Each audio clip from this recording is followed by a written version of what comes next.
오늘 우리 주시는 하나님의 말씀은 골로새서 3장 18절에서 25절까지의 말씀입니다. 골로새서 3장 18절에서 25절까지 우리 한 목소리로 봉독하시겠습니다. 함께 봉독하십니다. 시작. 아내들아 남편에게 복종하라. 이는 주 안에서 마땅하니라. 남편들아 아내를 사랑하며 괴롭게 하지 말라. 자녀들아 모든 일에 부모에게 순종하라. 이는 주 안에서 기쁘게 하는 것이니라.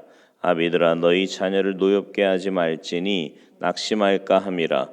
종들아 모든 일에 육신의 상전들에게 순종하되 사람을 기쁘게 하는 자와 같이 눈 가림만 하지 말고 오직 주를 두려워하여 성실한 마음으로 하라. 무슨 일을 하든지 마음을 다하여 주께 하듯 하고 사람에게 하듯 하지 말라. 이는 기업의 상을 주께 받을 줄 아나니 너희는 주 그리스도를 섬기느니라. 불의를 행하는 자는 불의의 보응을 받으리니 주는 사람을 외모로 취하심이 없느니라. 아멘. 할렐루야. 바울은요 골로새서 3장 1절에서 17절까지 말씀에서 그리스도 예수를 믿고 새롭게 된 이들은 이전의 삶의 모습을 벗어버리고 하나님의 자녀다운 새로운 삶을 추구하라 이렇게 말씀을 합니다. 어제 그제 우리가 계속 말씀을 봤어요. 앞에 1절부터 앞부분은 우리가 버려야 할 것, 또 그 다음 어제는 우리가 취해야 할 것, 이것에 대해서 말씀을 함께 나누었고요. 이제 오늘 본문을 통해서 가정에서 지켜야 할 그리스도인의 삶의 원리에 대해서 권면하고 있습니다. 그러니까 여러분 생각해 보면 가정은요 그리스도인이 거듭난 삶을 실천하는 가장 기본적인 장소예요. 그러니까 내가 그리스도인으로 거듭난 그리스도인으로 버려야 할 것, 또 입어야 할 것, 이런 변화된 모습이 보여야 될 가장 기본적인 장소가 어디냐면 가정이라고요. 가정. 그러니까 가정에서 하는 모습이 그 사람의 진짜 모습이잖아요. 여러분 가정 안에서는 이렇게 막 외식하거나 아니면 뭐 거룩한 척하거나 이러지 못하잖아요. 내 솔직한 모습을 다 보여줄 수밖에 없는 데가 가정 아닙니까? 근데 그곳에서 이제 가정에서 어떤 삶을 살아야 하느냐 이것을 이제 오늘 본문에서 말씀을 하고 있습니다. 먼저 바울은요 아내들에게 남편에게 복종하라 이렇게 말씀합니다. 이 말은 사실 오늘날 여성들에게는 받아들이기 쉽지 않은 내용처럼 들립니다. 하지만 성경은 그것이 주 안에서 마땅한 일이다 이렇게 말씀해요. 오늘 본문과 평행 본문인 에베소서 5장 22절에도 보면 남편에게 복종하기를 누구에게 하듯 하래요? 주께 하듯 하라. 이 복종이란 말은요 군대용어로 계급대로 정렬하다 이런 뜻인데요 하나님께서 부여하신 권위를 인정하고 그에 맞게 대응하는 것을 의미합니다. 그러니까 이 말씀은 하나님이 정하신 창조의 질서 안에서 남편의 권위를 인정하고 존경하라는 뜻입니다. 근데 여러분 우리가 오해하지 말아야 될 것은요 성경은 결코 아내가 남편보다 열등하다고 말씀하지 않습니다. 남편이 아내보다 더 지혜롭다거나 더 많은 능력을 가졌다고 말하지도 않습니다. 바울은 주 안에서는 남자나 여자나 자유인이나 종이나 아무 차별이 없이 동등하다 이렇게 말씀하지요.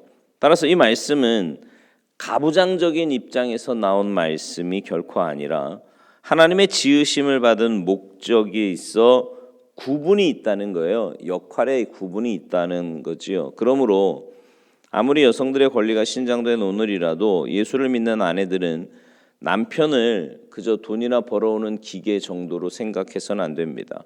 하나님께서 남편을 돕는 배필로서의 복종을 명하셨다는 사실을 기억하고요. 남편들의 뜻을 존중하고 따름으로 하나님의 뜻을 이루어가는 선한 협력자가 되기를 힘써야 합니다.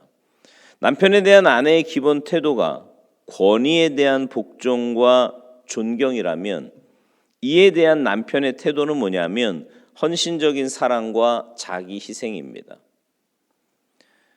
이는요, 이혼 증서를 써주기만 하면 아무 때나 아내를 헌신짝 버리듯 버려도 되었던 당시 사회 분위기에서는 굉장히 어려운, 그러니까 있을 수 없는 일이었어요. 그러나 그리스도의 복음을 영접함으로 새롭게 된 성도는 세상의 상식과 기준이 아니라 하나님의 말씀에 순종할 때 행복한 가정의 복을 누리는 거지요. 따라서 남편들은 아내를 진심으로 사랑해야 합니다.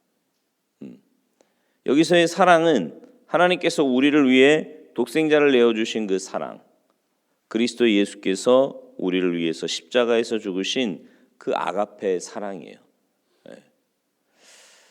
이처럼 가정에서 영적인 권위의 역할을 맡은 남편에게 요구되는 것은 어떤 대가를 치르더라도 상대방을 위하는 희생적인 사랑이지요. 에베소서 5장 25절 남편들아 아내 사랑하기를 그리스도께서 교회를 사랑하시고 그 교회를 위해서 자신을 주심같이 하라. 사랑을 하는데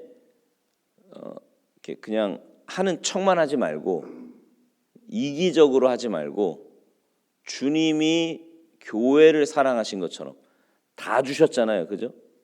그렇게 사랑하래요. 남자들은. 여기에 진정으로 행복한 결혼 생활과 가정을 만드는 비밀이 숨겨져 있습니다. 자, 남편이 아가페의 사랑으로 아내를 대할 때 아내는 자연스럽게 남편의 권위를 인정하고 따르게 되겠죠. 이 두 가지가 같이 가는 거예요. 남편과 아내. 서로 먼저 할 것을 요구하시면 안 되고요. 내가 먼저 하는 겁니다. 성경의 말씀의 원리는 내가 먼저라고 늘 말씀드렸어요. 그죠? 당신이 안 하니까 나도 안 하는 거 아니야. 이건 말이 안 되는 거고요. 내가 먼저 할 때 상대방도 하는 겁니다. 뿐만 아니라 남편은 아내를 괴롭게 하지 않도록 힘써야 합니다. 이는 아내를 괴롭게 하지 않는 것이 곧 아내를 사랑하는 구체적인 실천이라는 뜻이에요. 인생의 동반자임을 기억하고 따뜻한 위로와 격려의 말을 건네도록 힘써야 합니다. 그러니까 이게요, 남편들이 아내들에게 해야 하는 가장 중요한 것 중에 하나가 말입니다. 말, 상대방의 마음을 읽어주는 말, 또 사랑한다는 표현. 이게 굉장히 중요한 거거든요. 잘 안 하죠. 어떻게 하세요? 공교롭게 우리 장로님 세 분이 이렇게 앞에 앉아 계신데 우리 장로님들은 자주 표현하세요? 그저 웃지요. 네. 자주 하세요? 강 장로님? 갑자기 설교 안 하세요? 하셔야 돼요. 이거 진짜 하셔야 됩니다. 왜냐하면 안 하면요 여자분들은요 몰라요.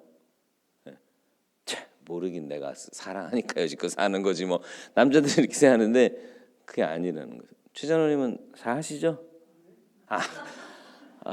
이거 참 뭐 자랑이라도 큰 소리 이렇게 안 한다고 하셔야 돼요. 진짜로 하셔야 되는 겁니다. 네.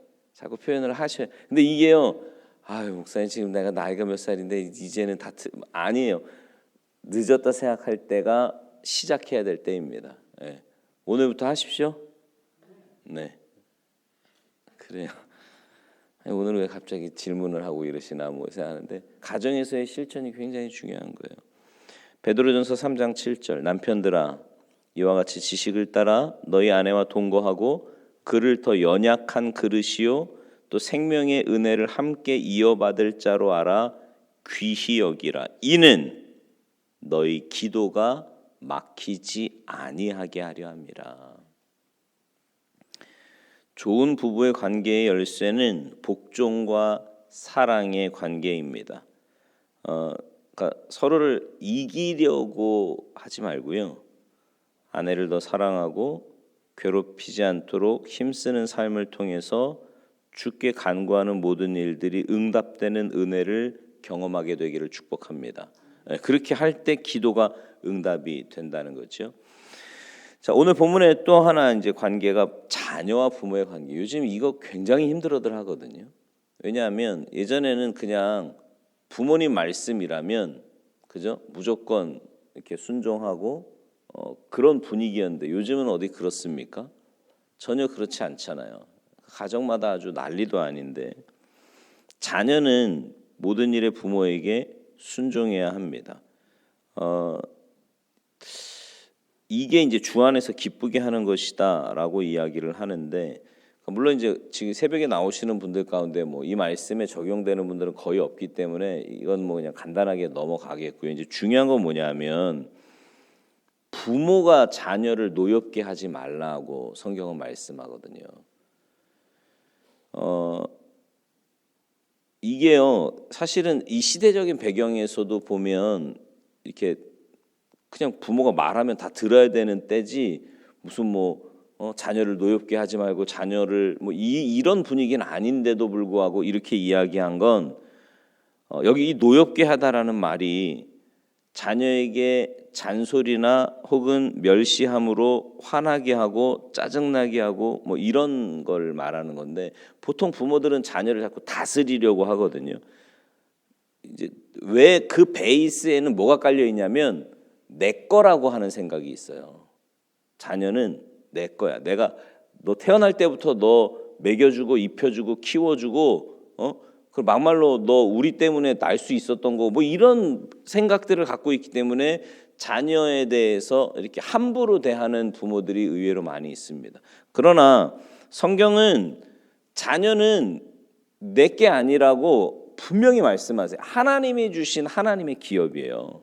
그러니까 우리는 잠시 이렇게 맡아서 하나님의 기업을 양육하는 것뿐이지요. 따라서 부모는 자녀들을 감정적으로나 혹은 억압적으로 대해서는 안 됩니다. 하나님의 말씀의 원리를 가지고 한 인격체로 보고 하나님의 뜻대로 그 아이를 양육할 수 있도록 그렇게 해야 한다라는 거죠. 가족 관계에서 일방적인 것은 없습니다. 부모의 양육을 받는 자녀는 주 안에서 부모에게 순종하는 태도가 분명히 필요하고요. 양육의 책임을 맡은 부모는 자녀를 하나님의 자녀로 교육하는 자세가 필요합니다. 그럴 때 가정 안에서 작은 천국을 맛보게 되는 거죠. 사실 가정이요, 말씀의 원리대로만 살면 정말 천국을 맛보면서 살 수 있는 것이 가정이고요. 그 말씀의 원리가 깨지기 시작하면 정말 지옥과도 같은 곳이 가정이 되는 거예요. 그러니까 여러분이 그 말씀대로 어떻게 순종하느냐에 따라서 천국을 맛볼 수도 있고 지옥을 맛볼 수도 있는 거예요. 바라기는 여러분의 가정이 하나님께서 가르쳐 주신, 오늘 설교를 시작하면서도 말씀드렸지만 어제 배운 원리, 그저께 배운 이 말씀의 원리에 처음 실천하는 순종의 장은 가정입니다. 그 가정에서의 모습이 내 신앙의 영적인 성숙도라고 보시면 맞고요. 그 말씀의 원리대로 내가 순종해서 가정 안에서 믿음으로 살아갈 때 우리는 어느 곳에서도 신앙의 원리대로 순종할 수 있는 모습을 갖게 되는 거예요. 바라기는 여러분이 가정에서부터 말씀의 원리대로 온전히 순종하셔서 하나님의 역사를 체험하시고 작은 천국을 경험하시고, 그래서 여러분이 받은 그 은혜를 가지고 세상에 나아가 세상에서도 하나님의 자녀, 또 주님 살아계심을 증거하는 주님의 귀한 일꾼들이 모두 되시기를 주님의 이름으로 축원합니다. 기도하시겠습니다. 하나님, 저희들에게 가정을 주셔서 감사합니다. 신앙의 원리를 가장 먼저 순종해야 하는 것도 가정이고, 또 그 가정에서 우리가 하나님의 말씀대로 살아갈 때 천국을 맛볼 수 있는 것도 가정임을 분명히 깨닫습니다.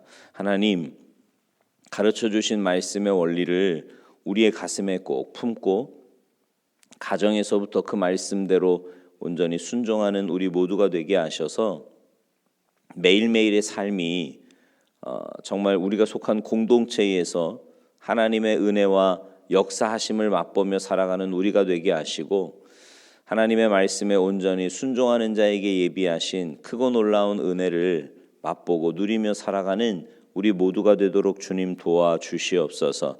하나님 오늘 한날의 삶도 주님과 동행하며 가르쳐 주신 말씀의 원리대로 순종하는 삶이 되기를 소망합니다. 연약한 저희들을 붙들어 주시고 우리 안에 계신 성령님께서 내 삶에, 내 감정과 행동과 말과 모든 것의 주인이 되어 주셔서 주님의 이끄심 따라 순종하며 살아가는 복된 한날의 삶이 되도록 주님 역사하여 주시옵소서. 감사드리며 예수님의 이름으로 축복하며 기도하옵나이다. 아멘.